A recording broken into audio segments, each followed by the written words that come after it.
Let's imagine this 16th century England. The Whitehall Palace still lit while the cold fog wrapped everything outside. In a candle-filled chamber, Queen Elizabeth I, the most powerful woman in Europe at the time, not only had to calculate matters of diplomacy, war, and a throne that could shake, but also face a more silent enemy, strange illnesses. And you know, medicine in the Tudor era was nothing like a modern hospital. Instead, it was a curious mixture of herbal remedies, religious belief, alchemy, and even a few methods that, if you heard today, would make you shudder. Elizabeth's royal physicians. Those esteemed physicians were not just doctors, they were also like astrologers, Eastern healers, even a little like fortune tellers. They had to calculate dates and hours so they matched the stars of destiny, prepare medicines from roots, animal blood, or even from precious metals. You might find it both funny and a little chilling. A toothache sometimes treated by rubbing with mousebone ash, while a headache meant placing a few leeches to suck blood so that the air could flow.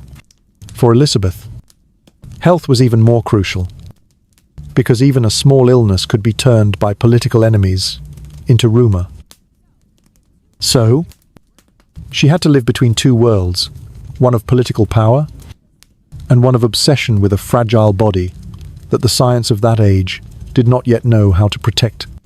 In tonight's journey, you will discover the bizarre methods that the royal physicians used to keep the Queen healthy and immortal, at least in the eyes of her subjects. The potions that make you wonder, did they heal or harm? And finally, how Elizabeth, with willpower, intelligence, and a little luck, survived for decades to become one of Europe's most enduring icons. So now, sit comfortably. Imagine the wind blowing through the Tudor stone walls and prepare to step into the world of strange medicine, both real and mystical. In the reign of the Virgin Queen. You are sitting and listening, and I want you to picture more clearly a typical scene in the Tudor court. Queen Elizabeth I, in a magnificent cloak embroidered with gold and silver, sitting on an oak chair, while beside her stood royal physicians with solemn faces, their arms full of glass jars, cloth bags of herbs, and even a few live leeches wriggling in glass containers. Just hearing this, you probably already shudder, because clearly healthcare back then was nothing like a relaxing spa or a modern hospital. One of Elizabeth's greatest fears was smallpox. In the year 1562, she contracted the disease at the age of 29 and nearly died. Imagine it, all of Europe held its breath, because if the Queen perished, who would inherit the throne? Historians agree this was one of the most important turning points of her life, because after surviving, Elizabeth carried permanent scars on her face. To cover them, she began using white lead powder, a fashionable cosmetic that was horribly toxic. The physicians at the time claimed this lead kept the skin bright as the moonlight, but in reality, it slowly ate away at the skin, causing it to crack and peel. If today you use SPF 50 sunscreen, then Elizabeth in her time considered lead powder her armor of beauty. The only difference, this armor was more poisonous than pesticide. And here is the strange detail few people know besides lead. The doctors also mixed in egg white, vinegar, and even honey to make a skin treatment mixture. Just imagine smearing a salad dressing on your face, then going to meet Spanish ambassadors. It sounds laughable, but for Elizabeth, it was the way to preserve the image of the Virgin Queen as flawless. When it came to medicine, you would see a bizarre combination of primitive science and superstition. For example, to treat headaches, physicians often practiced bloodletting, using a small knife to cut the skin, or applying leeches to suck blood. They believed the body had four humors: blood, black bile, yellow bile, and phlegm, and if one of them was in excess, illness would appear. Therefore, the solution was to draw out blood. It sounds like a joke, but in the 16th century, that was the standard. Today you might take aspirin, but back then it was simpler. Offer your arm to the leech and wait until it's sucked enough to rebalance the energies. Historians still debate whether Elizabeth truly believed in these methods. Some argue she only followed them because there was no other choice. Since the entire Tudor medical system revolved around the humoral theory, others think she was smart enough to doubt, but still forced to comply, because the image of a queen trusting her royal physicians was more important than secretly seeking other solutions. Either way, the fact that she lived to the age of 69 made many wonder, did those strange treatments have any real effect? Or was it simply her natural constitution and iron will? Beyond smallpox and headaches, Elizabeth also suffered chronic toothache. This was not surprising. Sweets and sugar had become popular in the Tudor court, and her teeth decayed over time. One anecdote says that when a physician advised pulling a painful tooth, Elizabeth was so terrified, she refused. To reassure her, the Archbishop of Canterbury volunteered to have one of his own teeth extracted right in front of the Queen. He grimaced and groaned. But eventually, the tooth came out, and only then did Elizabeth find the courage to let a doctor touch her mouth. If today a dentist might play jazz or pop music to calm a patient, in Tudor England, they chose to demonstrate a sample extraction on the spot, a scene both painful and absurd. It's hard to imagine in the modern age. One lesser-known detail: physicians used a mixture of pepper and strong wine to rub into the gums as a kind of anesthetic before pulling teeth. The fiery burn mixed with the alcohol probably left the patient both numb and tipsy, forgetting they were on a dentist's torture chair. If there had been five-star dentistry in Tudor times, the service might have advertised, "We use fine wine as anesthesia. It eases pain and makes you laugh more than usual." Beyond specific treatments, Elizabeth also trusted her physicians in prevention. They often burned herbs in her bedchamber, believing the smoke would drive away evil spirits and disease. The scents of mint, sage, or basil filled the palace corridors, turning the place into a giant herbal tea shop. Some foreign visitors recorded that when they entered Elizabeth's chamber, the pungent smell was almost suffocating. But the Queen believed it was pure air, rather like when you spray on too much perfume before a date. Convinced everyone will be enchanted, while in reality everyone else is holding their breath. However, not every method was uselessly bizarre.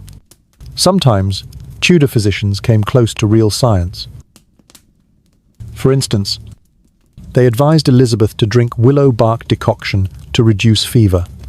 You know, willow bark contains salicin, the precursor of aspirin. So, amid countless absurd remedies, there were occasional sparks of truth, proving that even in the darkness of superstition, science was slowly emerging. What intrigues many is how much influence these physicians had over politics, because Elizabeth relied on them for health. Important diplomatic decisions were sometimes affected. Records say that during one meeting with French envoys, Elizabeth suddenly had to withdraw due to tooth pain. As a result, the negotiation was postponed, and the course of European history shifted because of a single rotten tooth. Historians still debate, did Elizabeth's aches actually alter the international balance of power? A question both humorous and serious. Without a clear answer, looking back, you can see Elizabeth's survival through decades of reign was truly remarkable. In an era when the average lifespan rarely exceeded 40, she reached 69, partly due to iron will, partly her strong constitution, and perhaps, strangely enough, thanks to those bizarre remedies. Think about it. Maybe belief itself was the most powerful placebo. She believed she would live, and she did. So when you feel a headache today from stress, Perhaps you only need a paracetamol and some rest. But if you had been Elizabeth I, you might have had to sit still while leeches crawled on your arm, trusting that every drop of blood leaving your body was a fragment of illness drawn away. Luckily, you were born in the 21st century, weren't you? Close your eyes for a moment and picture yourself sitting in the cold stone chamber of Whitehall Palace. Candles flicker. The wind howls through the corridor, and the creaking door opens to let in a procession of royal physicians. Not just one, but a whole group, in long robes, with hoods pulled low, carrying wooden boxes, glass jars of medicine, and thick books written in Latin. These were not only doctors, but the scientific magicians of the 16th century, men who carried on their shoulders the health of the Queen and, indirectly, the fate of England. Among them, the most prominent was John Dee, a man who was physician, astrologer, and alchemist.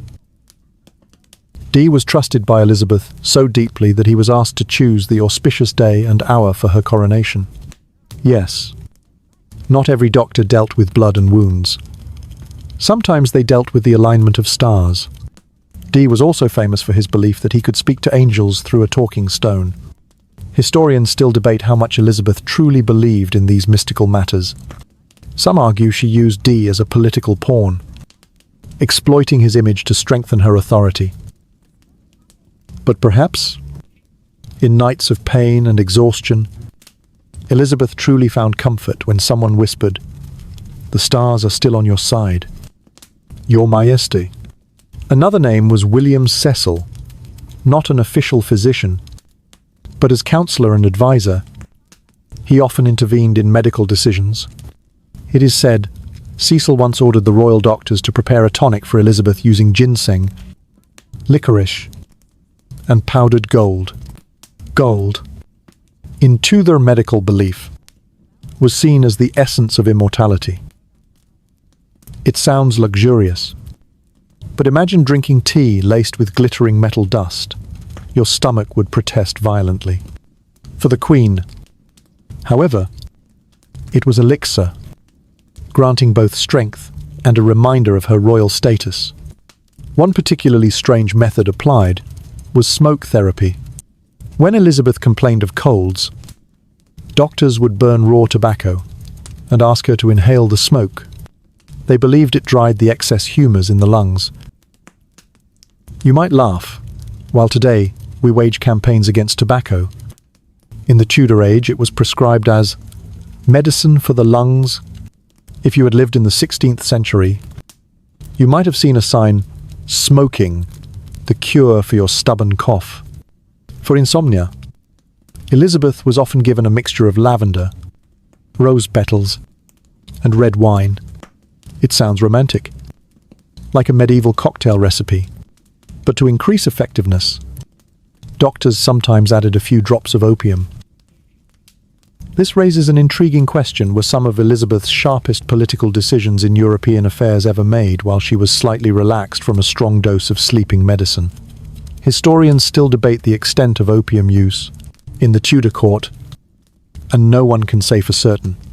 Beyond medicine, there were also bizarre diagnostic methods. Some physicians believed they could tell everything from the color of a patient's urine, from the state of the liver, the heart, even the mood.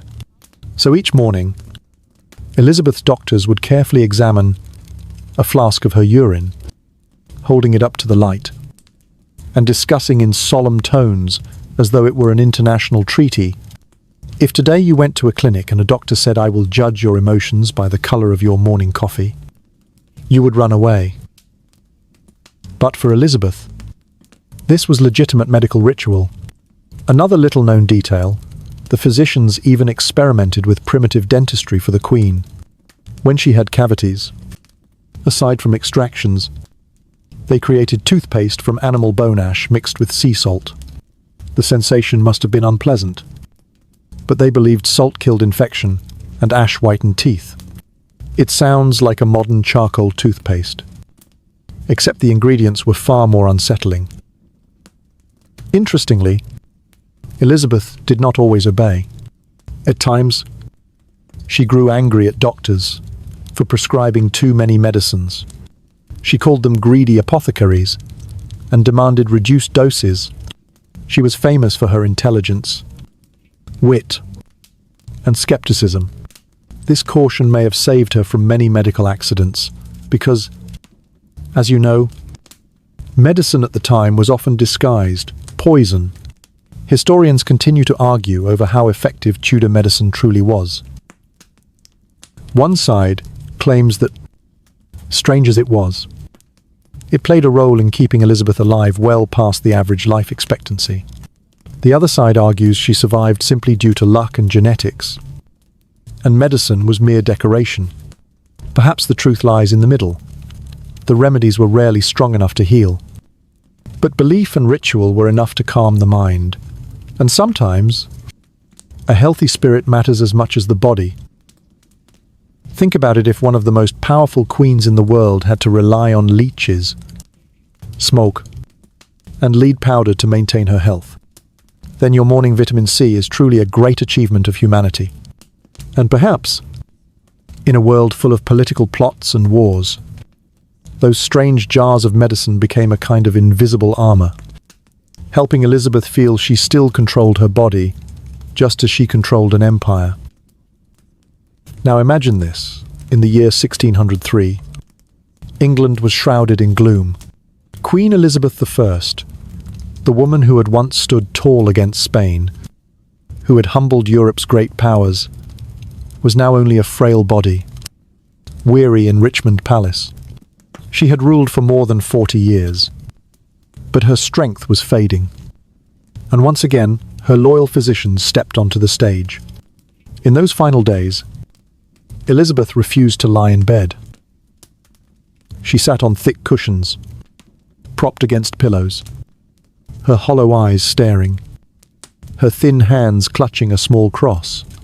The doctors stood around, whispering to one another in Latin, then applying every remedy Tudor medicine could devise.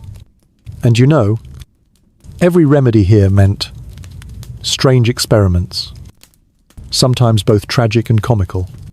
First, they continued bloodletting. Leeches were brought out once again, placed on her arm, in hopes of balancing the humours.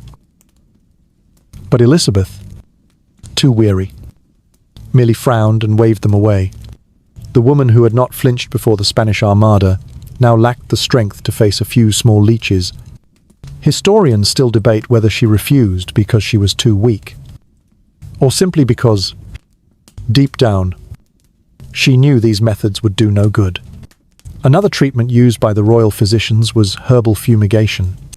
The room would be filled with the acrid scent of sage, mint, and rosemary. Smoke drifted like a mist, making the scene resemble a mystical ritual more than medical care. The doctors believed the smoke would drive away evil spirits and help the queen breathe more easily. But for someone who was dying, the heavy fragrance only made her more uncomfortable. Imagine being exhausted and shut in a chamber thick with overdosed essential oils. Surely you would want nothing more than to throw open the window and let the cold air rush in. Another peculiar method was the elixir of gold, a solution mixed with fine gold powder and strong wine. The physicians presented it as a kind of elixir. Believing gold symbolized immortality, Elizabeth sipped it slowly, her mouth bitter, her stomach twisting. Perhaps, in that moment, she thought, I once used gold to buy wars. Now I must swallow it to buy a few more breaths. Modern historians still debate whether drinking gold actually harmed her condition.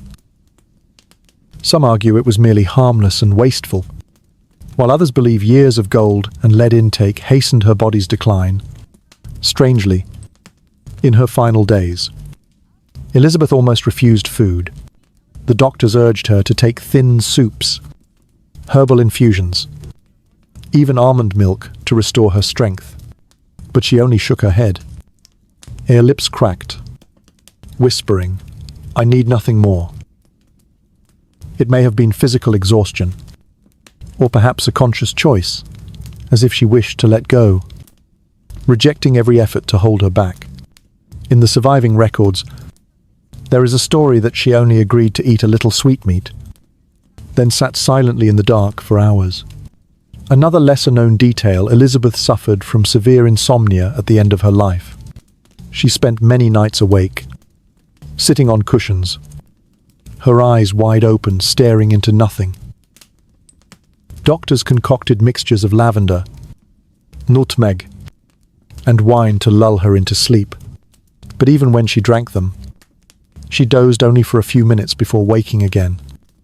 Restless, as if waiting for something, people say that one night she sat motionless for hours, whispering to a ring that held a portrait of her mother, Anne Boleyn.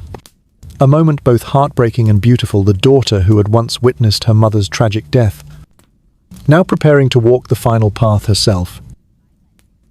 Historians still debate the exact cause of Elizabeth's death. Some claim she suffered from sepsis. Others, that her body weakened from the accumulated toxicity of lead in cosmetics. Still others believe it was simply old age, the result of 40 years of political stress and royal burden. Whatever the cause, one truth remains: none of the Tudor physicians' remedies could stop destiny. On March 24, 1603, Elizabeth I died, leaving the throne to James I, beginning the Stuart dynasty. The doctors, who had once promised all manner of elixirs, could only stand helpless by her bed. And in retrospect, perhaps Elizabeth herself was the only medicine that kept England alive through a stormy age. Not those jars of gold powder or bottles of leeches. It may feel a little sad, but also a relief Elizabeth departed as a queen, not struck down on the battlefield, not felled by conspiracy, but quietly letting go after a life of pride. And perhaps, in that last moment, as the candles flickered out, she truly saw her mother again in a dream, in a place where no herbs or Tudor remedies were needed anymore. Now sit comfortably, because the journey is still long, and to understand Elizabeth I, we must not only look at those bizarre potions and eccentric doctors, but also examine her personal habits and hygiene, which, to be honest, were no less peculiar than Tudor medicine. After Elizabeth survived her grave illness, living on to rule for many more decades, her health remained a mystery that the court closely watched. And of course, to maintain the image of the radiant Virgin Queen in the eyes of her subjects, she followed special rituals of self-care. Don't rush to imagine a 10-step skincare routine of today.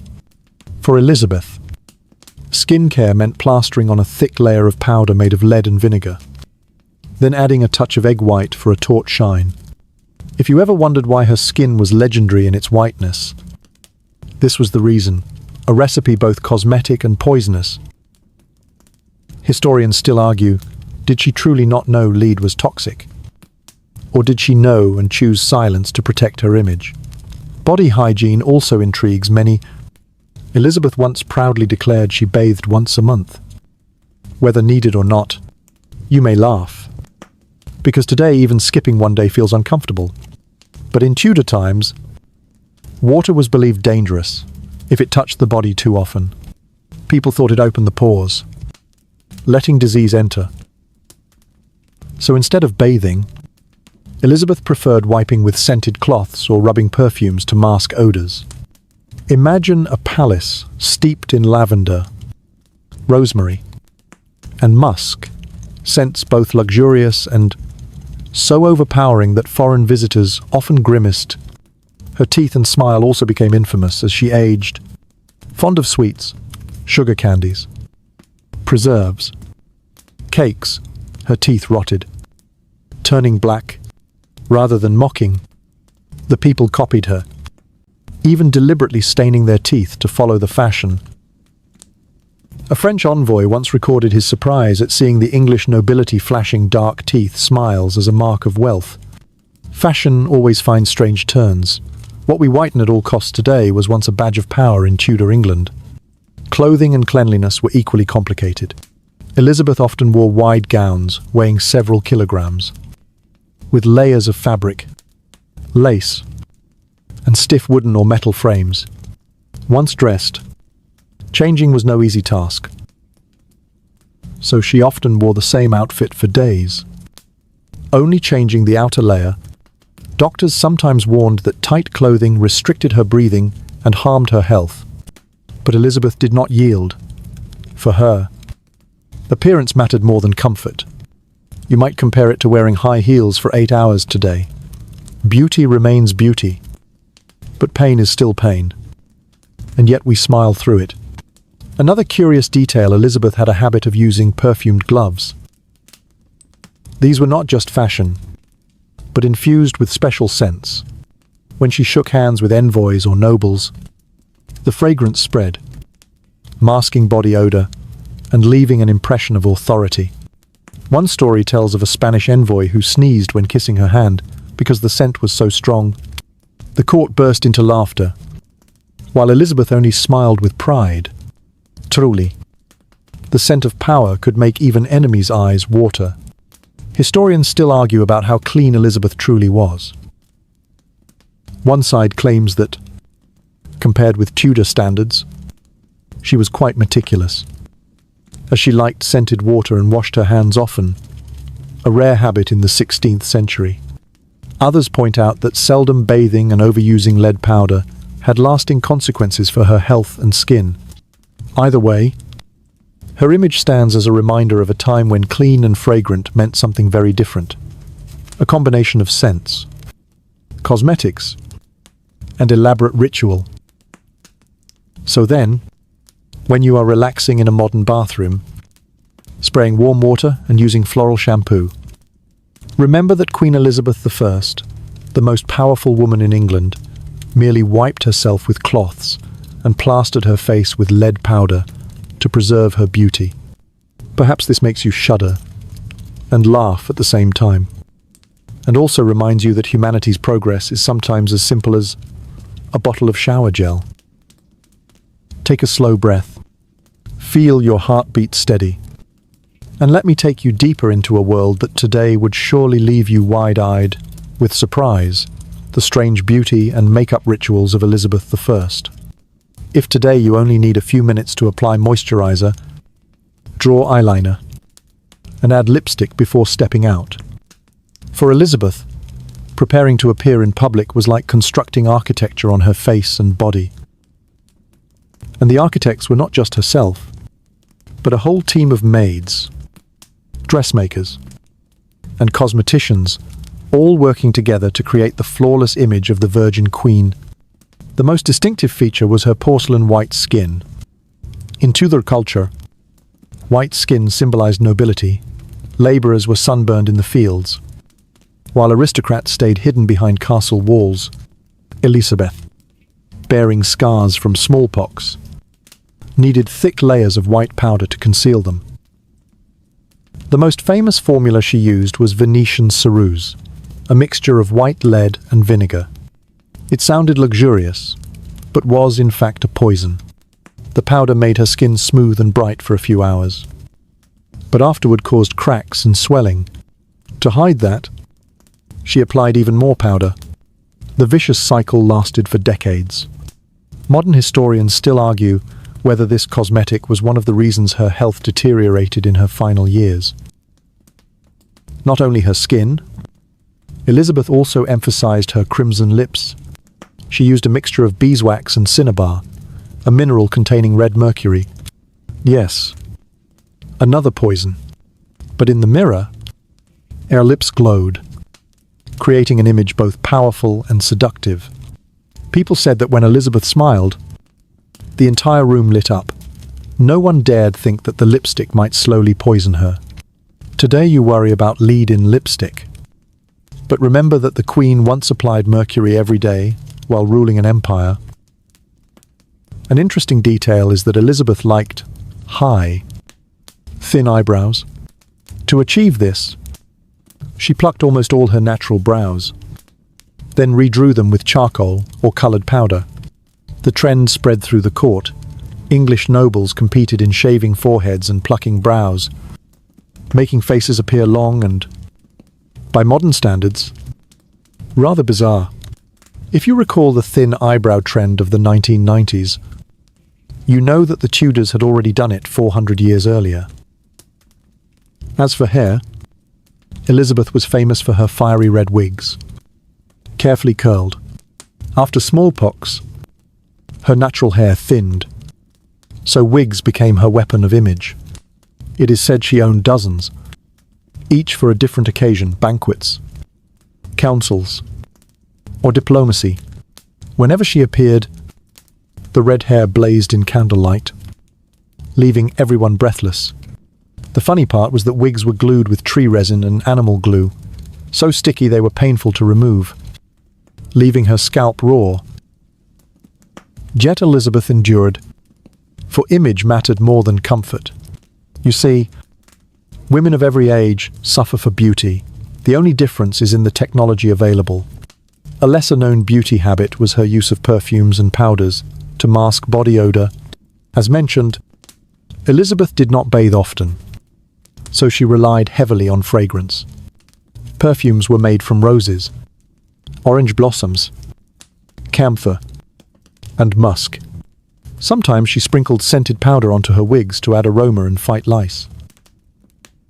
Some accounts record that upon entering her chamber, one was struck by such a heavy fragrance that it was almost suffocating.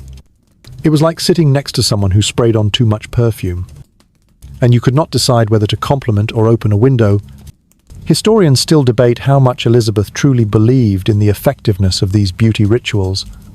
Some argue she knew the dangers, but insisted on them to preserve her image. Others believe she was persuaded by physicians and cosmeticians, who always stressed that an unchanging appearance was part of her power. Either way, the truth is that the image of Elizabeth with white skin, red lips, and flaming red hair became a cultural icon, etched in the minds of the English people. And do you know the greatest irony? All those layers of powder, perfumes, and wigs meant to hide age and sickness accidentally created an immortal image. People did not remember Elizabeth as an old, frail woman, but as a proud, radiant queen, defying time. Perhaps it was precisely her persistence in these strange rituals that helped her maintain power until the very end. Think about it today: we have LED lights, sunscreen, collagen, and aesthetic technologies. But to become an icon, sometimes you do not need a luxury clinic, only an iron will, ready to sit for hours while people painted, smeared, and glued everything your era could provide onto your face. Elizabeth did just that, and history named her Gloriana, the Queen of Glory. So here you are, listening with your eyes gently closed, and I want to guide you a little further, to the place where the dazzling glow of powders, wigs, and perfumes slowly reveals an unpleasant truth: the long-term effects of Elizabeth I's beauty and hygiene habits on her health, and how that image lived on in memory. First, let's face the truth. The white powder Elizabeth used daily, Venetian ceruse, contained toxic lead. At first, it created the feeling of smooth, pale skin, but over time, the lead seeped into her skin, into her blood, and silently destroyed her body. Records show that in her later years, Elizabeth's skin was dry, peeling, cracked so badly she had to apply more layers of powder to cover it. A vicious cycle, as though the mask itself was devouring her real face. Modern historians still debate, did Elizabeth die of natural old age, or of lead poisoning accumulated over decades? There is no absolute proof, but the theory that lead killed the Queen is often mentioned as a bitter irony. Not only the powder, the red lipstick made from mercury left its mark as well. Mercury causes trembling hands, memory loss, and mood swings. Some accounts say that in her final years, Elizabeth grew irritable, short-tempered, and prone to sudden fits of anger. Perhaps this was the trace of a brain slowly poisoned. If today we call it a side effect of cosmetics, for Elizabeth, it was the price of eternal image. You see, sometimes to be seen as a symbol, one pays with health itself, and those fiery red wigs, they were fixed with tree resin, animal glue, and sometimes sulfur powder to fight insects. These substances burned and irritated her scalp. Anecdotes say that each time the wigs were removed, Elizabeth endured pain, her scalp red and sore. But she never allowed anyone to see her thinning hair or balding head. For her, the price of power was absolute concealment. People said Elizabeth lived her whole life like an actress on a stage, and that stage never closed its curtains. Her hygiene habits also left consequences. Rare bathing led to skin diseases, boils, and itching. Physicians often prepared herbal water in small basins for her to wipe herself, a solution that concealed but did not cure.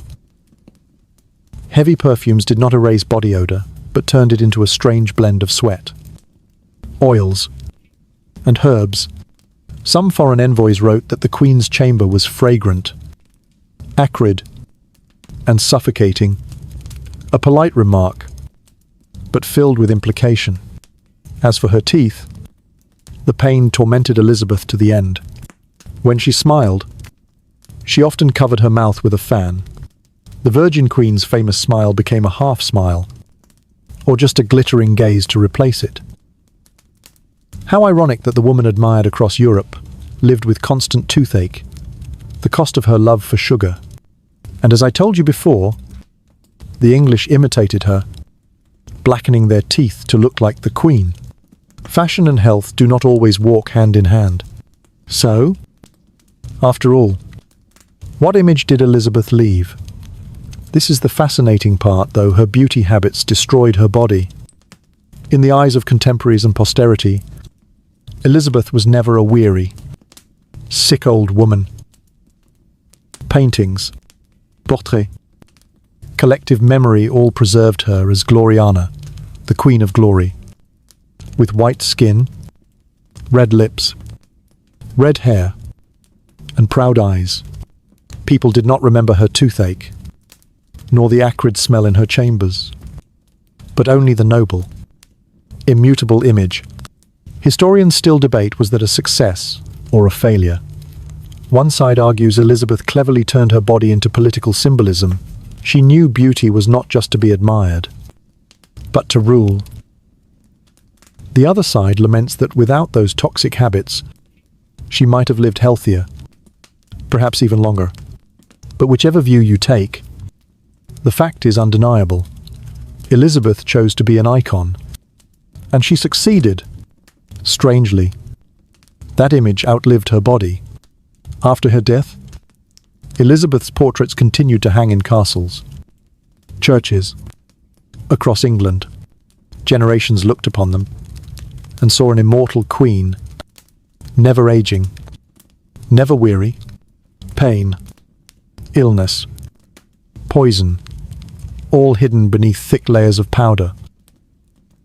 Perhaps that is the lesson of history sometimes. To become a legend, one needs a mask. A mask only posterity has the patience to remove. Think about it today. We talk about personal branding and public image. Elizabeth had mastered that in the 16th century. She managed her appearance more tightly than any modern politician.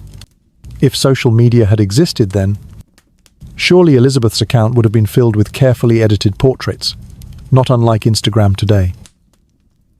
And you may smile, the filter has existed for centuries.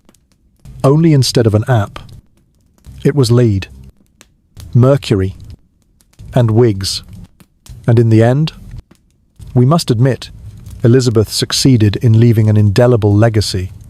Though her health was ruined, though she lived her last years in pain, the world remembers her as one of the greatest queens, and perhaps that is the greatest lesson. Image can matter more than reality, and willpower can transform pain into legend. Take a deep breath now, because I will guide you down another path. No more medicine bottles, white powders, or fiery wigs, but into the private world of Elizabeth I, a woman who lived her whole life in contradiction, outwardly the most powerful queen in Europe, but inwardly a lonely woman, forced to keep her heart sealed. Elizabeth was often called the Virgin Queen, and that title was not only a political symbol but also a shield. After witnessing the tragic fate of her mother, Anne Boleyn, executed by her father, Elizabeth understood very early that love and marriage in a royal court were nothing like fairy tales. They were games of power, blood, and betrayal. That is why she chose to remain unmarried, so that no one could use her heart as a bargaining chip. Yet to say that Elizabeth did not know love would be wrong.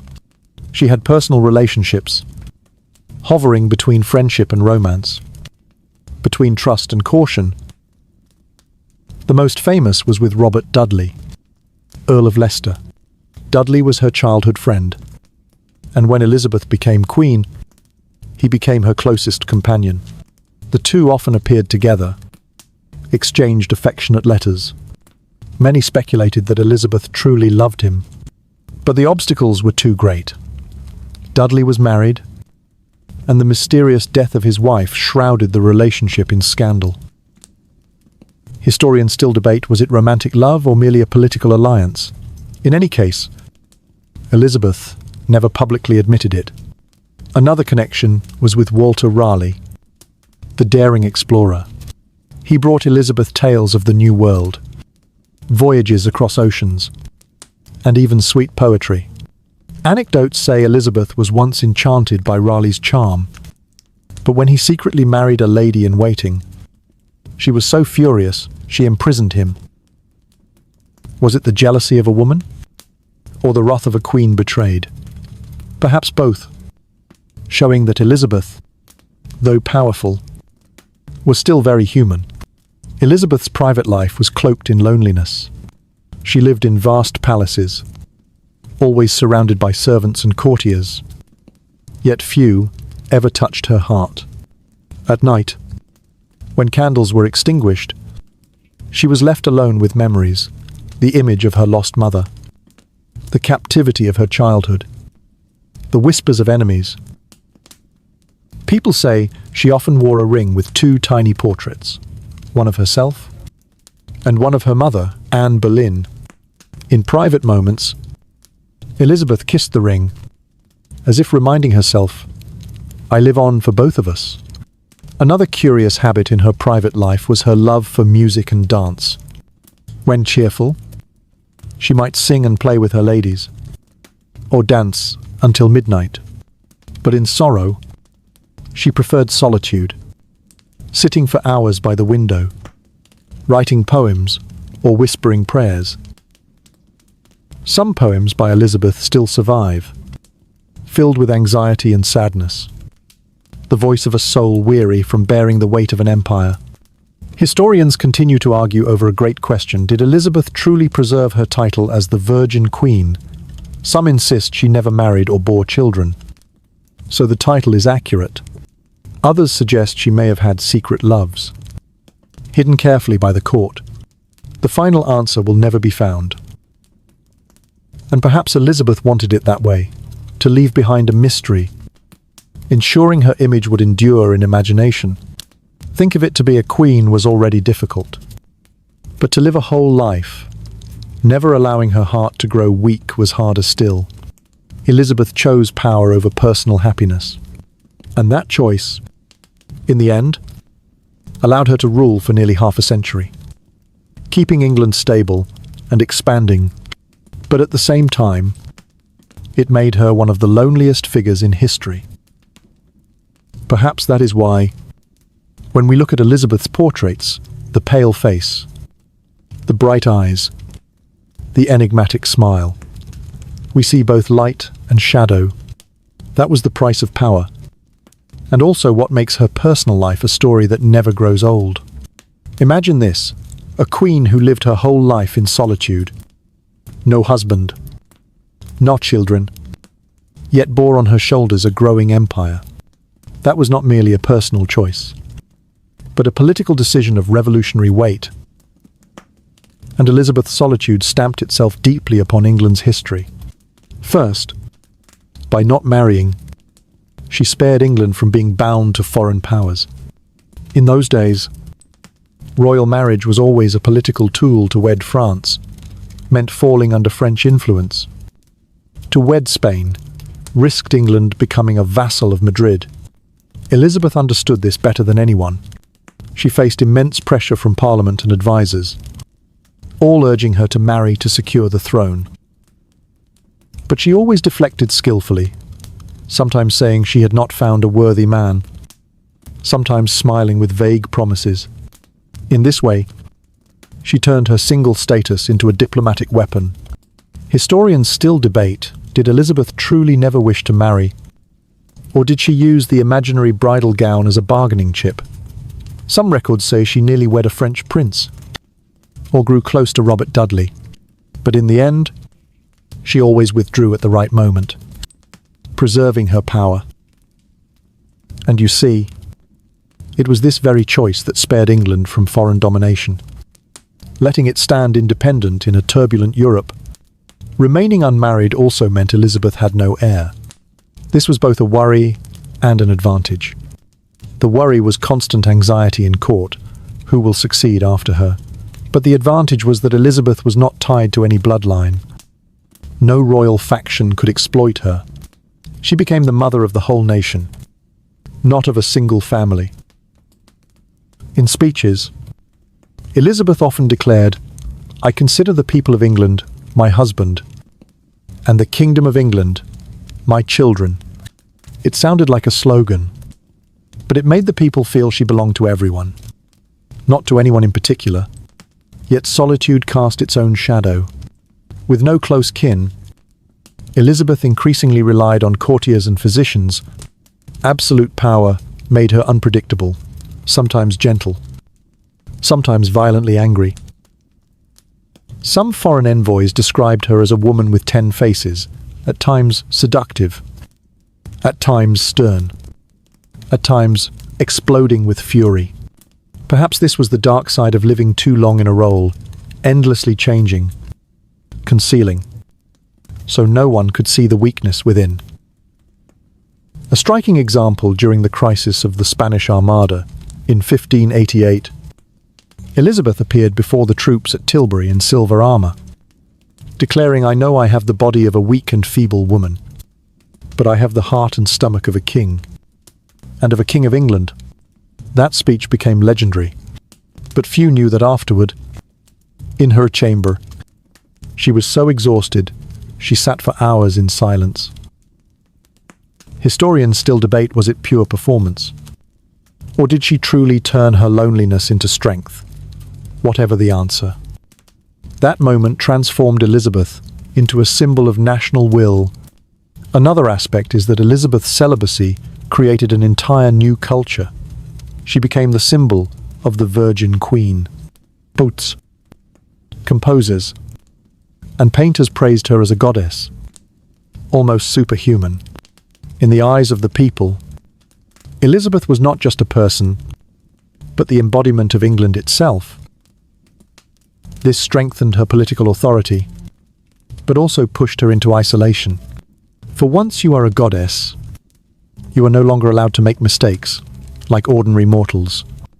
And that was the harsh price of the throne. Her loneliness was most evident in her final years. When her hair fell out, her teeth ached, her skin cracked, she was still forced to appear before court with a powdered face, red lips, and proud eyes. No one was ever permitted to see a weak Elizabeth. When a few of her closest courtiers died, she fell into silence, refusing food, sitting for hours in stillness. Records say she even wept alone in her chamber, wiping away the tears before meeting others. People often say, power makes one strong. But for Elizabeth, power also made her a prisoner of the very image she created. Yet without that choice, England might never have had a glorious Elizabethan age. She turned her celibacy into political strategy, transformed her loneliness into strength, and left behind a long-lasting legacy, a stable country, a flourishing culture with Shakespeare and Marlowe, and a navy that paved the way for a future empire. You may feel pity for Elizabeth, the woman denied family happiness, with no one to share her bed on cold nights. But remember that very choice made her one of the greatest queens in history. And perhaps, deep down, Elizabeth understood she was not born to love one man, but to love an entire nation.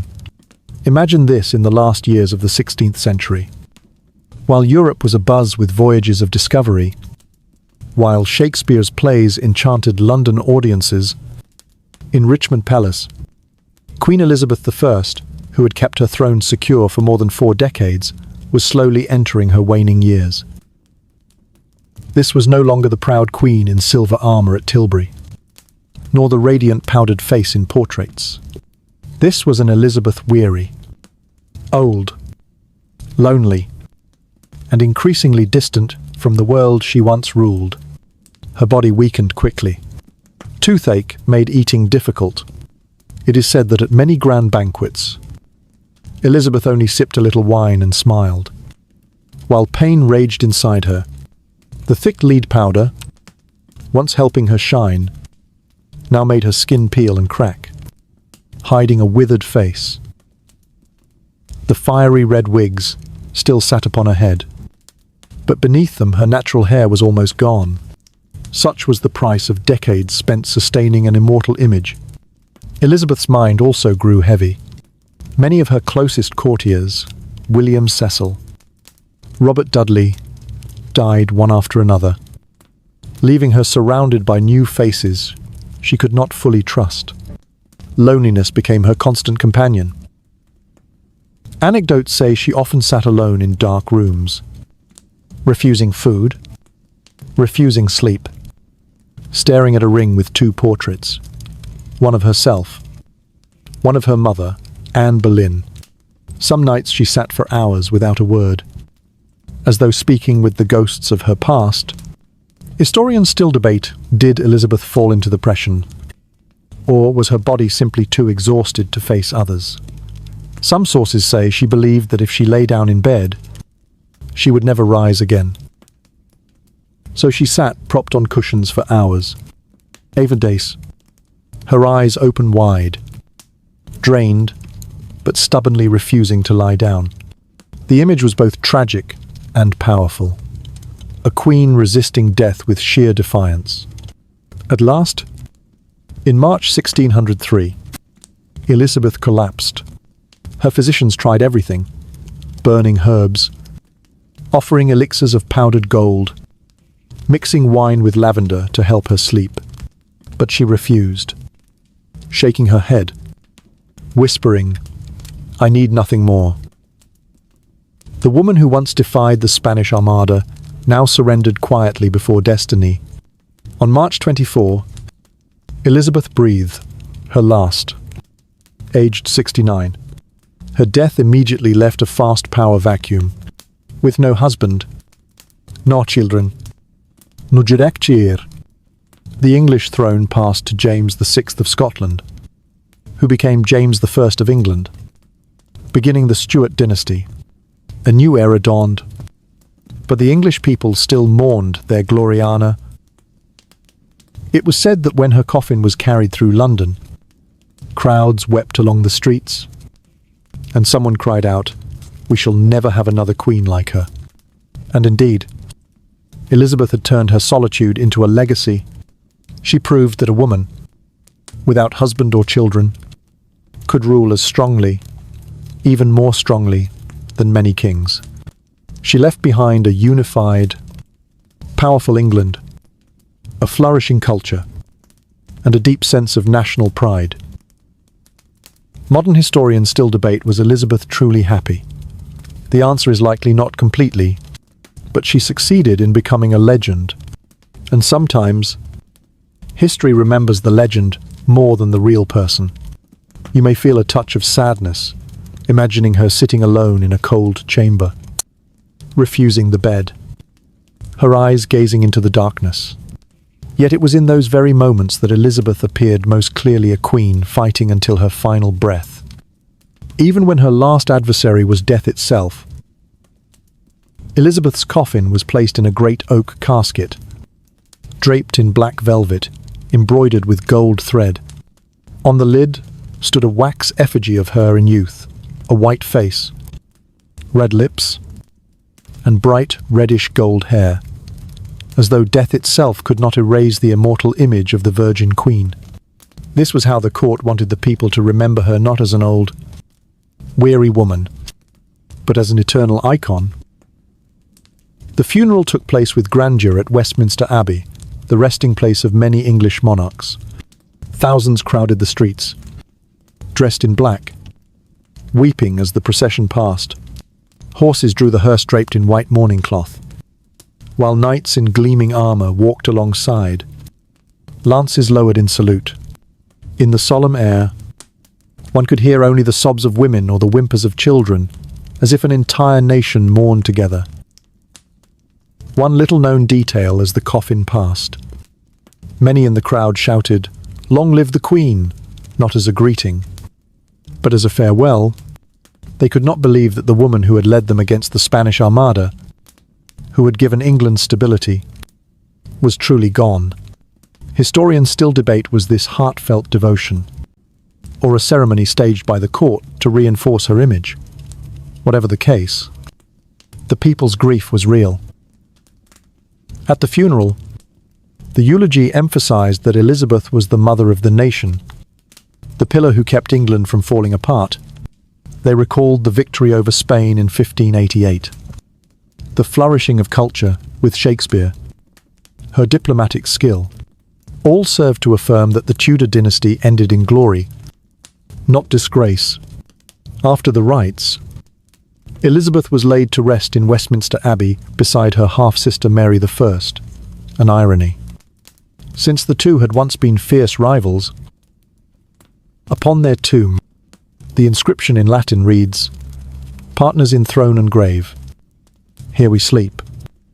Elizabeth and Mary, sisters in hope of resurrection, a reconciliation at last, achieved only in death." The people went home heavy-hearted. They knew that from then on, the Tudor dynasty, the family that had raised England from disorder to European power, had come to an end. But in memory, Elizabeth lived on. Portraits of her pale skin, red hair, and proud eyes continued to hang in castles and churches, reminding all that she was not merely a woman, but an age. You see, Elizabeth's funeral was not simply the burial of a queen. It was like the curtain falling on a great play, a play in which the main character had performed the role of the Virgin Queen for nearly half a century. And now, as the final candle went out, the stage fell silent, the audience wept, and history closed a chapter. With no husband, nor children, and no direct heir, the English throne had to pass to the nearest relative with a legitimate claim. That was James VI of Scotland, grandson of Margaret Tudor, sister of Henry VIII, and thus connected by blood to the Tudor line. He was swiftly recognised as James I of England, the first king of the Stuart dynasty. This event marked the union of the crowns of England and Scotland. For the first time, the two realms shared the same monarch. Do not imagine, however, that England and Scotland were immediately united. In reality, they remained separate kingdoms, joined only in a person. But in the long run, this was the first step toward the creation of the United Kingdom as we know it. Historians still debate, did Elizabeth deliberately choose James, or was he simply the only possible solution? Either way, she left behind a carefully managed succession that spared the nation from civil war after her death. The Stuart dynasty brought a different atmosphere altogether. If Elizabeth was the symbol of majesty, refinement, and mystery, James I was known for being more practical. He loved literature, supported the arts, and above all left his mark with the King James Bible, 1611, one of the most influential translations in history. Yet he was also criticized for his conservative nature, clinging to the idea of the divine right of kings, the belief that monarchs ruled by God's will alone, beyond challenge. This soon set the stage for rising tensions between the Crown and Parliament. The people, long accustomed to Elizabeth's independence and skill, now had to adapt to a new male monarch. Some sighed with relief that at last the throne had a man again, while others longed for the proud gaze of the Virgin Queen. A foreign envoy once wrote, "England has lost a bright star and received back a dim lantern." That cutting remark revealed the unavoidable comparison between Elizabeth and James. The Stuart dynasty also began with new tensions. James I sought to tighten royal authority, but Parliament grew stronger, demanding control over taxation and policy. The English nobility, whom Elizabeth had skillfully balanced, now grew restless. From here, the seeds of the English Civil War later under Charles I were sown. Yet it cannot be denied that James I also carried forward some of Elizabeth's legacy. He continued to support seafaring, expanded colonies, and sponsored expeditions to North America. Under his reign, Jamestown, the first English colony in America, was founded in 1607, bearing his name. You see, from the close of the Tudor dynasty, the Stuarts opened a new era of a maritime empire in the making. Historians still debate had Elizabeth lived a few more years. Would she have chosen a different successor, or managed Parliament more deftly than James? That question has no answer. But one thing is certain: the Stuart dynasty inherited a strong, confident, and ambitious England, thanks to Elizabeth's 45 years of steadfast rule. Picture it as the light from Elizabeth's coffin faded in Westminster Abbey. In the north, new flames were lit. James I rode into London, crowds pouring into the streets, cheering, yet whispering, "Can he truly replace her?" It was the beginning of a new era, where Elizabeth's shadow loomed, a giant presence over her successor. When James VI of Scotland ascended the English throne as James I in 1603, the atmosphere throughout the realm was filled with both hope and anxiety. The people had lived under Elizabeth's rule for nearly half a century, accustomed to her firm yet graceful style, her stirring speeches, her presence like a shining star in the dark. And now, suddenly, a king from the north, a man who had never lived in London, sat upon the throne. James entered the capital amid cheers, but everywhere people whispered, "Can he replace her?" For Elizabeth was not just a monarch, she had become a symbol. People could not easily let go of that image. James I began his reign with many promises. He sought peace with Spain, once Elizabeth's mortal enemy. The Treaty of London in 1604 ended decades of hostility. But to the people, this was disappointing. They still remembered the heroic years when Elizabeth stood at Tilbury, declaring she would fight the vast armada alongside her soldiers. James's reconciliation, in their eyes, seemed like a parley compromise. At home, James believed in the absolute power of monarchy, granted by God, the doctrine of the divine right of kings. He lacked Elizabeth's skill in persuading Parliament, instead issuing commands. And Parliament, of course, did not submit easily. From this point, tensions between Crown and Parliament grew, like a simmering volcano. Historians often remark it was in James's reign that the seeds of the 17th century English Civil War were planted. Yet James also had strengths. He loved knowledge, adored literature, and under his reign, the King James Bible was produced in 1611. Its language, both majestic and accessible, became one of the most influential works in Western culture. One could say that though James lacked Elizabeth's genius for governance, he left a lasting cultural and religious legacy. Still, in the minds of the people, Elizabeth's image never faded. When they saw James speak before Parliament, they recalled Elizabeth's smile, her sharp yet charming gaze. When James signed peace with Spain, they remembered Elizabeth in silver armor, declaring she had the heart of a king. The comparison haunted James, making him live always in the shadow of his predecessor. In society, stories of Elizabeth continued to be told. In taverns, people recounted the victory of 1588 against the Spanish Armada as proof of her heroism. In theatres, Shakespeare's plays still echoed the Elizabethan spirit. People called that era the Elizabethan Age, a golden time that could never be repeated. Meanwhile, the Stuart court fell into troubles. Finances drained by extravagance. Rising taxes weighed heavily, angering nobles and commoners alike. Conspiracies arose, most famously the Gunpowder Plot of 1605, when Guy Fawkes and his companions planned to blow up Parliament, killing king and lords alike. The plot failed, but it exposed the instability and division of Stuart England. The people all the more longed for the stability Elizabeth had once brought. On the international stage, James pursued peace, but lacked Elizabeth's decisiveness in projecting power to Europe. England under James seemed less formidable.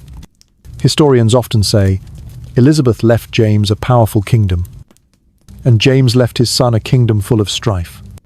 And indeed, when Charles I, James's son, took the throne, those tensions exploded into civil war. The king's forces clashed with Parliament's, ending with Charles's execution. A tragedy that, looking back, feels like the starkest contrast to Elizabeth's legacy. But notice this throughout all those upheavals. People constantly invoked Elizabeth as a standard. When complaining about James, they said Elizabeth would never have done that. When speaking of loyalty, they recalled the victory over the Spanish Armada. When seeking a symbol to unite the nation, they looked to Elizabeth as the model. This shows that even after the Tudor line ended, Elizabeth's spirit continued to reign in the collective memory. Perhaps that is why, even today, she is still called Gloriana, the Queen of Glory. Not only for what she achieved, but for how she remained alive in the people's imagination. The Stuart dynasty began. Political and social upheavals unfolded. Yet, Elizabeth's presence lingered like a beacon illuminating a golden age, leaving later generations to sigh. If only there were another Elizabeth. When James I sat on the throne, he inherited a kingdom not only strong and prosperous, but saturated with legend. Elizabeth had transformed her reign into a golden age, and every monarch after her was condemned to live in inevitable comparison. Though James tried to prove his talent through literature, through the Great Bible translation, or through expeditions to the New World, in the eyes of the people he never shone with the same brilliance as the Virgin Queen. Historians often call this the shadow of Elizabeth, a figure so vast it engulfed the entire following dynasty. When James signed peace with Spain, many whispered Elizabeth would never have compromised like this. When the Stuart court faced financial crises, people remembered Elizabeth's skill in balancing Parliament, even during plots and rebellion. Her name was invoked as a symbol of stability. For this reason, Elizabeth's portraits continued to hang in castles and churches, as if to remind new kings that they were inheriting an immense legacy. Imagine, in the Great Hall of Westminster, candlelight flickering across her painted face, pale, red-lipped, proud-eyed, while James or Charles, even in regal robes, seemed to be watched by their predecessor. What is striking is that Elizabeth's solitude, her choice to remain unmarried, unintentionally helped her become the mother of the nation. The English people did not remember her as a wife or a personal mother, but as a goddess protecting the realm. And so, even when she lay cold in her tomb at Westminster Abbey, the dream of her lived on in every heart. In that collective memory, Elizabeth never aged. She is remembered as the young woman at Tilbury, as the radiant queen in a crimson gown, as a divine figure, bringing pride to her people. Time never touched the legend, and Elizabeth succeeded in turning her finite life into an immortal symbol. Now, as you sit quietly listening, imagine the last candle in Elizabeth's palace slowly fading. The smoke drifts upward, dissolving into the darkness. But the light does not vanish. It becomes a star, hanging above the London sky, illuminating the Stuart dynasty and all generations to come. Elizabeth is gone, but her story never closes. And as you gently close your eyes, letting your mind drift with the distant bells of Westminster Abbey, perhaps you too will find yourself carried into a peaceful dream, where queens, kings, and legends of history smile kindly. So then, let the dazzling images of Elizabeth I dissolve into a soft mist, lulling you into deep sleep. Sleep well, and know that when you awaken, the stories of the great souls of the past will still be there, waiting for you to return.